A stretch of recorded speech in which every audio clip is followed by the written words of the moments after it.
Óriási szeretettel üdvözlök mindenkit a Mobile Arena YouTube csatornáján, rapid tesztünk lesz, alanyunk pedig a kisméretű, relatív kisméretű Xiaomi 17, ami hát ugye egy olyan csúcskategóriás telefon, ami nem egy lapát. És hát a helyzet az, hogy ezt a Xiaomi szerintünk nagyon jól eltalálta. Egyrészt azért jól eltalálta, mert jól van árazva. Magyarországon 360 000 forintot kérnek érte, ami egy nagyon-nagyon-nagyon versenyképes ár. Nyugat-Európában ilyen 1200 euró körül van az ára, szóval, hogy azt tudom mondani, hogy árazásban ez korrekt.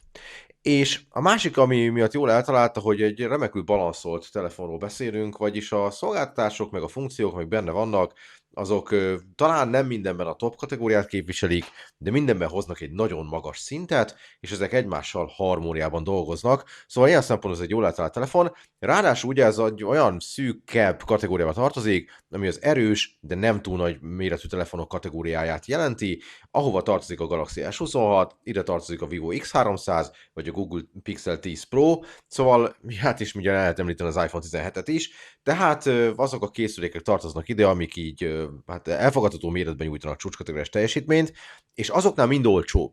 Tehát, hogy ez tényleg az van, hogy ezt ilyen szempontból ígéretes, de hát nyilván ugye meg kellett néznünk, hogy ez a gyakorlatban mit jelent. Ha megfogod a telefont és körbeforgatod és nézegeted, akkor azt látod, hogy ez egy relatív egyszerű formaterv, tehát nincs benne semmi extra különlegesség. Ha innen oldalról nézed, akkor azt tudod mondani, hogy nem is annyira vaskos, de azért valamivel azért vaskosabb, mint mondjuk egy Galaxy S26, és hát valamivel nehezebb is, mert ez 191 grammot nyom a mérlegen, aminek főleg az az oka, hogy ebbe bele passzíroztak egy jókora akkumulátort. Ez az akkumulátor ugyan kisebb, mint amit az ázsiai piacon kínál ugyanezzel a készülékkel a Xiaomi, de így is 6330 mAh, amire azt mondjuk, hogy ez egy bőséges méretű akkumulátor egy ekkora telefonban. Ha körbeforgatod, akkor ugye a legfontosabb dolog, amit látnod kell, az nyilván a kijelző. Ez egy 6,3 hüvelykes panel, 1220x2656 pixel tud megjeleníteni, Full HD-nál tehát kicsivel jobb a felbontása, egy 12 bites OLED panelről van szó, maximális képfrissítés 120 Hz, a maximális fénysűrűségről pedig a Xiaomi szerencsére nem úgy kommunikál, mint más kínai gyártók, hogy a pontszerűt mondják, hanem azt mondják, hogy egy 1 négyzetcentiméteres négyzeten, vagy azt mondják, hogy a kijelző negyedét, hogyha fehérre teszed, akkor a 3000 nit fölötti értéket eléred, és ezt mi kimértük és stimmel, szóval a fényességével sincsen probléma, és ami további jó hír, hogy ugye ebben 3840 Hz a PVM, ami pedig hát ugye a fejfájósok számára egy jó hír, tehát papíron az a kijelző remek, a gyakorlatban pedig szintén az, ami azt jelenti, hogy tényleg nagyon jól látható kültéren. Egy kicsit ugye az iPhone-os behatásnak köszönhetően vannak ilyen eléggé lekerekített sarkok, és ez a kijelző is lekerekíti kvázi. Ennek az az eredménye, hogy a selfie look, ami ugye a kijelző tetején van, az egy picit lejjebb csúszott, mint ami esztétikailag úgy indokolt lett volna, hogy kiférjenek mellé ugye az értesítések, mert hogy ugye a lecsapott sarok miatt az nem feltétlenül lett volna így, de hogyha ettől a kis apróságtól eltekintünk, akkor minden rendben van, az úgynevezett olvasó gyors és pontos, jó helyen is van, és egy korrekt kijelzőnk van. Maga a telefon pedig egy nagyon jó fogású készülék, viszont kicsit csúszós a hátlap, ezt ugye a mellékelt tokkal lehet valamennyire tompítani, de azt kell mondjam, hogy ilyen kézkomfortos telefon, simán átéred egy kézzel a kijelző szinte minden pontját, szóval, hogy egy jól megmarkolható kis eszközről van szó. A gombok ugyanott vannak, ahol megszoktuk, nem kell nyújtózkodni, hogy elérd őket. Az alsó tárcé csatlakozó 3.2-es, van egy két kártyát befogadó SIM tálca, és sztereó hangszórókkal dolgozik a masina, ami azt jelenti, hogy az alsó beszédhangszórót, az alsó multimédiás hangszórót, de a felső beszédhangszóró egészíti ki. Emiatt van egy pici felemásság benne, az alsó hangszóró valamivel hangosabb, mint a felső, de talán ezt el lehet nézni egy ekkora készüléknek. Szóval, hogy rendesen össze van rakva, és ugye az IP68-as vízállóság is megvan. A hardveresen is ugye csúcskategória, Snapdragon 8 Gen 5 Elite, amiről azt tudjuk, hogy ez egy rendkívül gyors chipset, viszont rendkívüli módon tud melegedni, és hogyha egy ilyen kicsi készülékházat teszik bele egy ekkora méretű akkumulátorral, akkor felmerül az a probléma, hogy esetleg túl melegszik, de szerencsére itt elég jó a hőháztartás. Ez persze azt is jelenti, hogy ha nagyon kiterheljük, nagyon meghajtjuk, akkor az is forró lesz, és a GPU stabilitás is leesik 70% alá, de nekünk az a tapasztalatunk, hogy a mindennapi életben ha 4K-ban videózgatsz órákon keresztül, akkor sem lesz túl forró, ha AAA kategóriás játékokat futtatsz, mint amilyen a Genshin Impact, akkor sem lesz túl forró, miközben a teljesítményt fent tudja tartani. Tehát, hogy Ha nagyon meg van terhelve a chipset, akkor melegszik, de nehéz olyan normál szenáriót előidézni, amikor ez a melegedés ténylegesen észrevehető. Ráadásul, ha viszont standby-ban van, akkor meg tök keveset fogyaszt, szóval, hogy ez egy jó hardware, és tényleg a Xiaomi ezt rendesen balanszolta, és jó a hőháztartása is, szóval ilyen szempontból is jó munkát végeztek. A szoftverünk természetesen Android 16 egy HyperOS 3-mal. Hát ugye a HyperOS 3-ról már elmondtuk sokszor más Xiaomi készülékek tesztjében, hogy ez eddig a legjobb Xiaomi rendszer. Mondhatnám azt is kicsit ironikusan, hogy a legjobb MIUI, amit valaha csináltak, de igazából azt kell mondjam, hogy sokkal kiforrottabb, mint eddig, sokkal egyszerűbb használata, jobban vannak elhelyezve a testre szabhatósági opciók is benne, elég sokrétűek is ezek a testre szabhatósági opciók, és van egy-két extra benne, amit nagyon szeretünk, az egyik az interconnectivity, vagyis az összekapcsolhatóság, ami ugye nem csak Windows, hanem Mac és iOS típusú eszközökkel is tud adatcserét intézni és egyéb módon szinkronizálni. A másik pedig ugye az AI funkciók, ami a Xiaomi-nál jóval több nyelven tud, mint mondjuk a Galaxy AI, többek között tud magyarul is, és ezekben benne van a hívás közbeni fordítás, a diktafonról készített leírat, az írássegéd, szóval nagyon sok nyelvi alapú AI megoldás is van, és ezek relatív jó hatékonysággal működnek, ugye még feladatokat is tud csinálni bizonyos videókhoz, hogyha nézegeted, tehát hogy tényleg korrekt. Amiben valamelyest elmarad a Samsung AI-hoz képest, az főleg ugye a vizuális része, amikor ugye a képszerkesztésről van szó, abban egy picit gyengébb, de talán ezt el lehet viselni.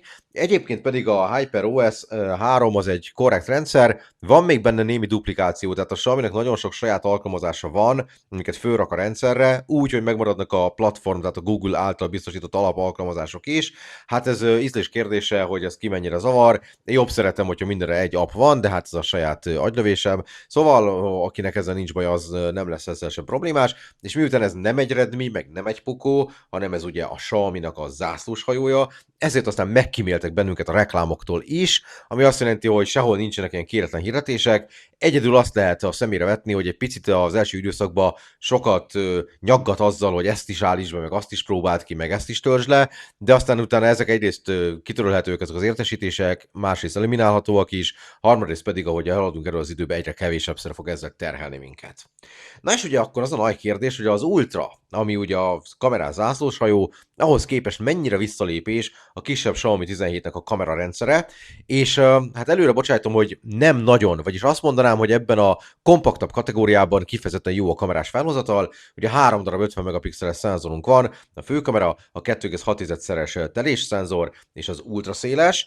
A főkamerával, hogyha nappal fotózol, akkor kifejezetten jó képeket kapsz, és ha lemegy az esti időszak, vagy hát ugye sötétebb lesz a környezet, akkor semmi a zavarba, tehát a főkamerának az algoritmus az relatív jól meg van csinálva. Ugye válaszolsz, hogy Leica Vibrant vagy Leica Authentic-et kérsz színkezelés szempontjából. Korábban mindig azt mondtuk, hogy az Authentica jó, most azt mondjuk inkább, hogy a Vibrant-tel lehet, hogy jobban jársz, de mindenképpen az van, hogy ez ugye ízlés dolga, és be lehet állítani gombnyomással, szóval, hogy nappali és esti környezetben is a főkamera az nagyon korrektnek számít ebben a mezőnyben. Ugye szenzorzoommal tudsz mondjuk 2-szeres nagyításig menni, és az a szenzorzoom is ügyes, tehát jól meg van írva az algoritmus, nappal is oké, este már azért látszik, hogy a vonalérességgel vannak enyhe problémái, de ott sem jön igazán zavarba, tehát bátran lehet használni. A telés szenzorunk ugye 2,6-szeres, az nem egy nagyon nagy közelítés, sőt a 2-szeres szenzorhoz képest alig látod a különbséget, de mégis ugye az egy dedikált szenzor, nappal remek, este már azért picit fárad, de még ott is azt mondom, hogy eléggé helytálló, szóval, hogy azzal is alapvetően elégedettek vagyunk fotós szempontból. Amivel kevés vagyunk elégedettek, az az 50 megapixeles ultraszéles, ami nem annyira ultraszéles, mint hogy a neve sugallja, mert 102 fokos látószöget biztosít, hát ugye vannak versenytársak 116, 118, 120 fokkal, szóval egy kicsit szűkebbre van ez a dolog paraméterezve, és hát a minőség szempontjából is ez a leggyengébb. Nappal egyébként nincs vele sok gond, de ahogy jön az esti időszak, úgy egyre kevésbé lesz potens, és hát hogyha nagyon sötét a környezet, akkor itt már azért kijönnek a képhibák, de összességében egy koherens, nagyjából színazonos és jól használható Kamera 3-as kapunk fotózási szempontból. Ha videózásra váltunk, akkor ugye 8K-t is tud, hát annak talán túl sok értelme nincs, de 4K-ban tudja a 30 a 60 FPS-t is, és ilyenkor ugye a telésszenzor meg a főkamera mellett is van optikai stabilizáció, ami Nem mondom, hogy a piac legjobbja, de azért nem rossz. Kifejezetten jó kiveszi a kézremesgéseket. A főkamerával nem csak nappal, hanem este is érdemes videózni, mert amiben elég ügyes az, hogy ez a hullámzó fókusz, ami sok telefonra jellemző esti környezetben, hogyha mozogsz vele, ez kevésbé van jelen a Xiaomi 17 felvételein. Ettől még tetten lehet érni, fülen lehet csípni, de hogy nem annyira zavaró, mint ahogy számítottunk rá. A zoom kamerával nappal abszolút érvényes videókat lehet csinálni, egy picit ott kevésnek éreztük a stabilizációt, de hát ez ugye attól függ, hogy mihez képes nézed. Sötét környezetben ott ez jóval inkább hajlamosabb a fókusszal egy picit bizonytalankodni, de még ott is elő lehet venni. Az ultraszélesre viszont inkább csak nappal videózunk, este azért az elég rendesen elfárad, szóval ott nem annyira erőltetném. Ami jó hír, hogy az előlapi kamerával is van fejlődés, az is 50 megapixeles, egész jó selfieket lehet vele lőni, nappal főleg, este kevésbé, és egész jó selfie videókat is lehet vele lőni, szintén 4K60-ba, nappal főleg, este kevésbé. Van ugye külön portrait mód, ami egész ügyesen elszeparálja a hátteret az előtértől, de nem mindig találja el pontosan a fókuszt, úgyhogy ott érdemes több fotót is csinálni egy alanyról, de egyébként úgy összességében azt lehet mondani, hogy ez egy ilyen jól balanszolt kameraszett, semmiben sem nagyon gyenge, viszont vannak dolgok, amiben kifejezetten erős. És akkor ugye üzemidő, meg akkumulátor. Hát ez a 6330 mAh sok. Ugye azt mondja a Xiaomi, hogy van 100 wattos vezetékes töltés, hát ez csak a saját töltőfejével jött össze. Mi ugye ilyen 40-45-50 wattos tempót láttunk PD 3.1-es töltőn, amivel azért kicsit lassabb a töltés egy ekkora aksinál, de azért bőven belefér a kritériumba. És van vezeték nélküli töltés, ami hát 50 wattos Xiaomi saját megoldásával, és hát nyilván ennél kevesebb egy ilyen standard Qi töltőpadon. Szóval, hogy ez oké. És az üzemidő is oké, mert hogyha nem nyaggatod sokat a Snapdragon chipsetet, tehát mondjuk éjszaka töltöd, vagy éjszaka használod, vagy éjszaka csak hever az ágyad mellett, akkor nagyon keveset fogyaszt, aminek az az eredménye, hogy átlagos használattal akár a 3 napos üzemidő is benne van, de még egy kicsit erőltetettebb napi használat mellett is a 2 napot ki lehet belőle préselni, ami egy ekkora méretű telefontól egy kifejezetten ütőképes ajánlat. Szóval, hogy ebből a szempontból meg vagyunk elégedve, és hát hadd mondjam el, hogy adatkommunikációs szempontból is elégedettek vagyunk, nem csak azért, mert 3.2-es a Type-C, meg nem csak azért, mert van benne 5G, meg Wi-Fi 7, meg minden szírszar, amit el tudsz képzelni ebbe a kategóriába, hanem azért is, mert ugye egyrészt van infraport itt hátul a kameraszigeten, amivel ugye távirányítóként is működik, másrészt pedig benne van az offline kommunikáció lehetősége, ami azt jelenti, hogy más Xiaomi telefonokkal egy nagyjából 1,5 kilométeren belül akkor is tudsz kapcsolatot teremteni, hogyha nincsen mobil hálózatod, és ez egy egyre fontosabb dolog lesz azokban az országokban, ahol hát ugye a mobil lefedettség nem annyira szupi, mint Magyarországon. Szóval, hogy ez is egy pozitív dolog a termékkel kapcsolatban. Tehát az van, hogy hát ez jól sikerült. Nem csak azért sikerült jól, mert önmagában is egy jól kiegyensúlyozott, kisméretű vagy kisebb méretű, de mégis erős és kompromisszummentes telefonról beszélünk, aminek egy bődületes méretű akkumulátora van ugye a magának a készülék méretéhez képest. Hanem azért is sikerült jól, vagy azért tudom azt mondani, hogy jól sikerült, mert jól is van árazva. Gyakorlatilag minden lényeges konkurensénél valamivel olcsóbb. A Samsungnál, az Apple-nél sokkal olcsóbb, de a Vivo-nál is olcsóbb például, a Pixel 10 Pro-ról ne is beszéljünk. Szóval, hogy igazából minden olyan kompakt csúcsmodellnél jelenleg ez jobb áron van, akik egyébként számításba jöhetnek, mint kategória vagy versenytársak. Szóval ilyen szempontból a Xiaomi 17-et tényleg nagyon eltalálták, mert nincs kifejezetten nagy érvágás az Ultrahoz képest, mégis egy kézkomfortos, kompakt telefonod lehet, és ráadásul nem is kell érte olyan marsokat fizetned.